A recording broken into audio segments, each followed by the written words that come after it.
Hello everyone. इस video में हम रीट एग्जाम्स के लिए एसएसटी की शिक्षण विधियों की टेस्ट सीरीज को आगे बढ़ाते हैं। ये मेरा टेस्ट नंबर 4 है। इसके बाद में केवल एक टेस्ट और बचेगा। इस तरह में सीरीज को कंप्लीट करेंगे। अगर आपने पुराना टेस्ट अटैम्प्ट नहीं किए 3 टेस्ट तो वो भी आप अटैम्प्ट कर सकते हैं इस चैनल को विजिट करके। 5 वीडियो की ये सीरीज है तो आपको सारे क्वेश्चन तक अपनी पहुँच रखनी है, अपनी तैयारी को परखना है। शिक्षण विधियो काफ़ी अधिक इंपॉर्टेंट है। अगर आप अच्छे से मेहनत करें तो मैं आपको बार बार कह रहा हूँ 10 में से आप 8-9 क्वेश्चन सही करके आ सकते हैं।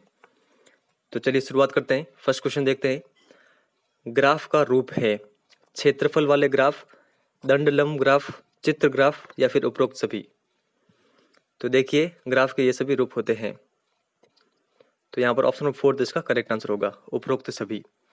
सामाजिक अध्ययन शिक्षण द्वारा अधिगम को आसान बनाने हेतु प्रयोग किए जाते हैं।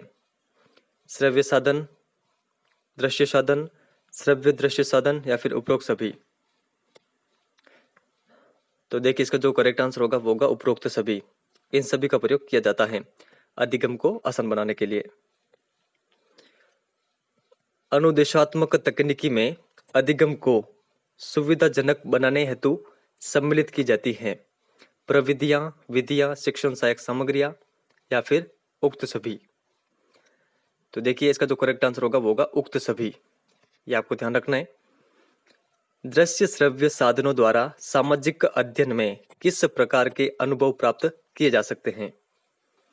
प्रत्यक्ष, अप्रत्यक्ष, अ व ब दोनों या फिर उक्त में से कोई नहीं। तो देखिए प्रत्यक्ष और अप्रत्यक्ष दोनों प्रकार के अनुभव प्राप्त किए जा सकते हैं। तो यहाँ पर ऑप्शन नंबर 3 इसका करेक्ट आंसर होगा। अनुदेशात्मक सहायक प्रणाली से लाभ हैं समय एवं परिश्रम की बचत होती है, विषय को रोचक बनाना, विषय वस्तु की स्पष्टता या फिर उपरोक्त सभी। तो आप बताइए यहाँ पर करेक्ट आंसर क्या होगा? तो देखिए अनुदेशात्मक सहायक प्रणाली के ये सभी लाभ होते हैं तीनों। तो यहाँ पर ऑप्शन नंबर 4 इसका करेक्ट आंसर है। अनुदेशात्मक सहायक प्रणाली में मुख्यतः किस सिद्धांत का प्रयोग किया जाता है? सरल से कठिन की ओर, स्थूल से सूक्ष्म की ओर, ज्ञात से अज्ञात की ओर या फिर उपरोक्त सभी। तो देखिए इसका जो करेक्ट आंसर होगा वो होगा उपरोक्त सभी। इन सभी सिद्धांतों का प्रयोग किया जाता है किसमें?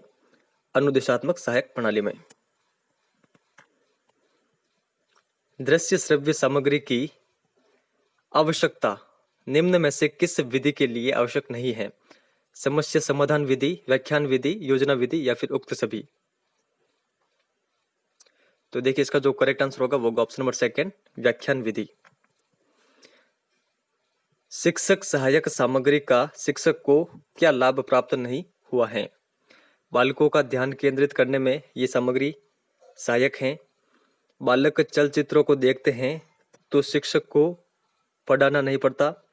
इन उपकरणों की सहायता से शिक्षक अधिक संख्या में छात्रों की शंकाओं का समाधान एक साथ कर सकता है। विस्तृत पाठ्यक्रम को थोड़े समय में पढ़ा देने में ये उपकरण सहायक हैं। तो आप बताइए यहाँ पर करेक्ट आंसर क्या होगा? तो देखिए इसका जो करेक्ट आंसर होगा वो होगा ऑप्शन नंबर 2 शिक्षक सहायक सामग्री में शिक्षक को ऑप्शन नंबर 2 वाला लाभ नहीं होता है। बालक चलचित्रों को देखते हैं तो शिक्षक को पढ़ाना नहीं पड़ता, ये गलत है। आगे चलते हैं। अनुभव का आधार है। तो आप बताइए करेक्ट आंसर क्या होगा? प्रत्यक्ष वस्तु, प्रत्यक्ष से मिलते जुलते उपकरण, अभिनय संबंधी उपकरण या फिर उपरोक्त सभी। तो देखिए उपरोक्त सभी यहाँ पर इसका करेक्ट आंसर होगा। प्रदर्शन के आधार पर शिक्षक सहायक सामग्री हैं। तो आप बताइए यहाँ पर करेक्ट आंसर क्या होगा? पर्दे के सहारे प्रयुक्त किए जाने वाले उपकरण, बिना पर्दे के सहारे प्रयुक्त किए जाने वाले उपकरण, दोनों अ और ब या फिर उपरोक्त में से कोई नहीं। तो देखिए इसका जो करेक्ट आंसर होगा वो होगा ऑप्शन नंबर 3 अ और ब दोनों। शेष अवस्था में किस प्रकार शिक्षण दिया जाना चाहिए? तो देखिए इसका करेक्ट आंसर होगा ऑप्शन नंबर 3 खेल के द्वारा। आगे चलते हैं। मनोविज्ञान के अनुसार शिक्षक सहायक उपकरण चुनने का आधार है। तो क्या है आधार, आप बताएं। तो देखिए इसका जो करेक्ट आंसर होगा आयु विकास। शिक्षण सामग्री का प्रमुख तत्व है। मध्यम, विधा, अ व ब दोनों, या फिर कोई नहीं। तो देखिए प्रमुख तत्व होते हैं माध्यम और विधा, ये दोनों। तो ऑप्शन नंबर 3 इसका करेक्ट है। श्रव्य दृश्य सामग्री नहीं है। तो आप बताइए यहाँ पर करेक्ट आंसर क्या होगा? छायाचित्र, दूरदर्शन, चलचित्र, ड्रामा। तो देखिए इसका करेक्ट आंसर होगा छायाचित्र। ये दृश्य श्रव्य सामग्री नहीं है। दूरदर्शन है, ड्रामा है, चलचित्र, ये सभी श्रव्य दृश्य सामग्रियां होती हैं। प्रक्षेपण के आधार पर अप्रक्षेपित सामग्री नहीं है। चार्ट, पैकबोर्ड, रेडियो या फिर स्लाइड। तो देखिए इसका जो करेक्ट आंसर होगा, प्रक्षेपण के आधार पर अप्रक्षेपित सामग्री नहीं है, स्लाइड। Option number 4। निम्न में से प्रक्षेपित सामग्री नहीं है। Film, opaque projector, bulletin board या फिर फिल्म खंड। तो देखिए बुलेटिन बोर्ड ये प्रक्षेपित सामग्री नहीं है। चॉक बोर्ड का प्रयोग किया जाता है। नए तथ्यों, नियमों को प्रस्तुत करने के लिए, छात्रों को प्रदर्शन और अभ्यास करने की सुविधा के लिए, रेखाचित्र, मानचित्र या रेखांकन द्वारा किसी तथ्य को समझाने के लिए, या फिर उपरोक्त सभी। तो देखिए इसका करेक्ट आंसर होगा उपरोक्त सभी। ये आपको ध्यान रखना है, इन सभी के लिए प्रयोग किया जाता है चॉक बोर्ड का। चॉक बोर्ड के प्रयोग हेतु असत्य कथन है। तो आप सेल्फ रीड करें सारे ऑप्शन और यहाँ पर करेक्ट आंसर आपको बताना है। तो देखिए चॉक बोर्ड के उपयोग हेतु जो असत्य कथन है वह है ऑप्शन नंबर 3। चॉक बोर्ड पर दाएं कोने से लिखना प्रारंभ करना चाहिए, गलत है, क्योंकि चॉक बोर्ड पर बाएं कोने से लिखना स्टार्ट किया जाता है, ना कि दाएं कोने से। इधर से इधर कभी नहीं लिखा जाता, इधर से इधर लिखा जाता है। तो ये दायां कोना होता है और ये बायां कोना।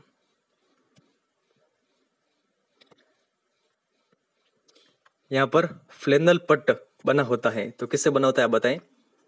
प्लाईवुड से, मेसोनाइट बोर्ड, लकड़ी या फिर उपरोक्त सभी। तो देखिए ऑप्शन नंबर 4 यहाँ पर सही होगा, उपरोक्त सभी। जब शिक्षक को वास्तविक पदार्थ या फिर वस्तुएं उपलब्ध नहीं हो तो वह रिक्त स्थान का प्रयोग करता है। तो किसका प्रयोग करता है बताएं? तो देखिए वो प्रयोग करता है ऑप्शन नंबर 3 मॉडल का। आगे देखते हैं यहाँ पर, संपूर्ण पृथ्वी अथवा उसके किसी भाग के धरातल के आधार और स्थिति को किसी पैमाने या प्रक्षेप द्वारा प्रदर्शित करना मानचित्र कहलाता है। ये ऐसा किसके द्वारा कहा गया? तो देखिए कथन किसका आप बताएं? वेबस्टर का ये कथन है। ऑप्शन नंबर 2 यहाँ पर करेक्ट आंसर होगा। तो ये कथन आप ध्यान रखिएगा, मानचित्र का ये कथन है जो कि वेबस्टर के द्वारा कहा गया था। वह माध्यम जिसके द्वारा किसी वस्तु के अंतर संबंध तथा संगठन, भावों, विचारों तथा विशेष स्थलों को दृश्यात्मक रूप से प्रदर्शित किया जा सके, क्या कहलाता है? तो देखिए ये कहलाता है चार्ट। तो यहाँ पर ऑप्शन नंबर 3 इसका करेक्ट आंसर होगा। आगे देखते हैं यहाँ पर, चित्रों के चयन का आधार होना चाहिए। तो आप बताइए क्या होना चाहिए? चित्रगत वस्तुओं का आकार, चित्रगत वस्तुओं के रंग, यथार्थ वस्तुओं का प्रस्तुतिकरण करने वाला चित्र, या फिर उपरोक्त सभी।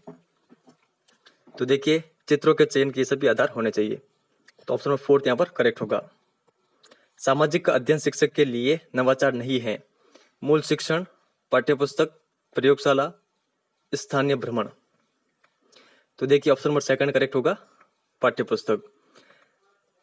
छात्र सामाजिक अध्ययन विषय का उपयोगी ढंग से स्वाध्याय कर सके, इसके लिए उपयोगी है। तो देखिए इसके लिए उपयोगी है, यहाँ पर ऑप्शन में फर्स्ट करेक्ट आंसर होगा अभिक्रमित अध्ययन सामग्री। तो ये आपको ध्यान रखना है, ऑप्शन नंबर 1। सामाजिक अध्ययन शिक्षण को व्यावहारिक तथा रोचक बनाने का उपाय है। तो देखिए क्या है? श्रव्य दृश्य सामग्रियों का प्रयोग, सामाजिक सर्वेक्षण, अध्यापक के समुचित आचरण, या फिर उक्त सभी। तो देखिए उक्त सभी करेक्ट होगा। छात्रों को अधिगम हेतु अब भी प्रेरित करने के लिए शिक्षक क्या करे? तो क्या करे?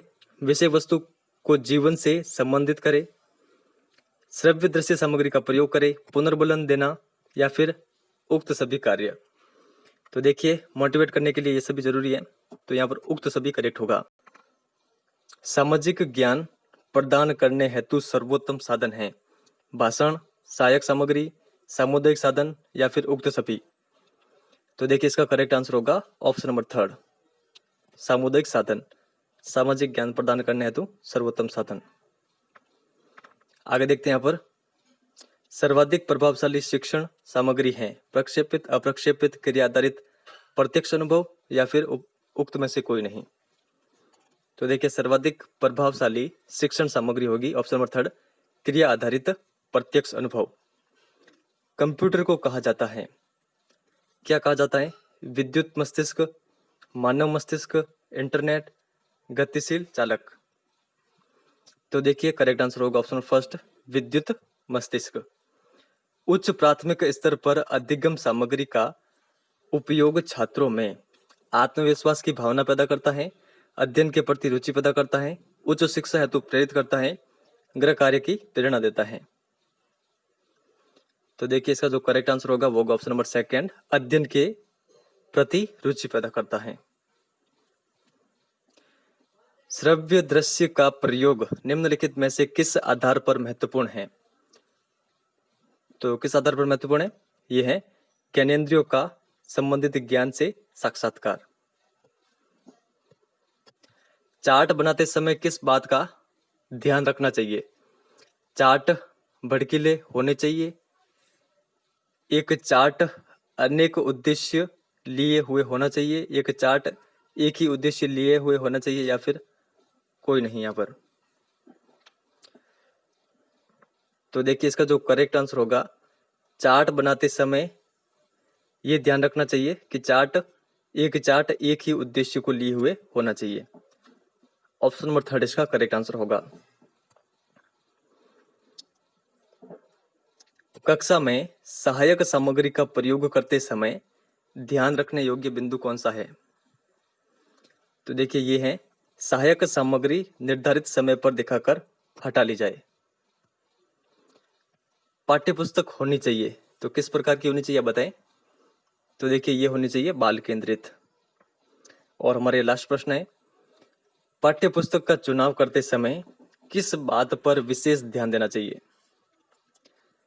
तो आप बताएं, किस बात पर ध्यान देना चाहिए? छपाई अच्छी हो, पुस्तक आकार में छोटी हो, पाठ्यपुस्तक की विषय वस्तु सुस्पष्ट व पूर्ण हो, या फिर उपयुक्त सभी। तो देखिए, इसका जो करेक्ट आंसर होगा वो होगा उपयुक्त सभी। तो ये आप ध्यान रखिएगा।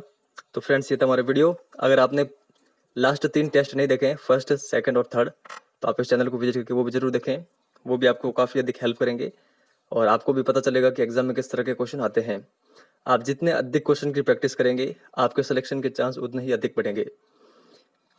तो इस वीडियो में इतना ही है। अगर वीडियो हेल्पफुल लगा हो तो इस वीडियो को लाइक और शेयर जरूर करना। धन्यवाद।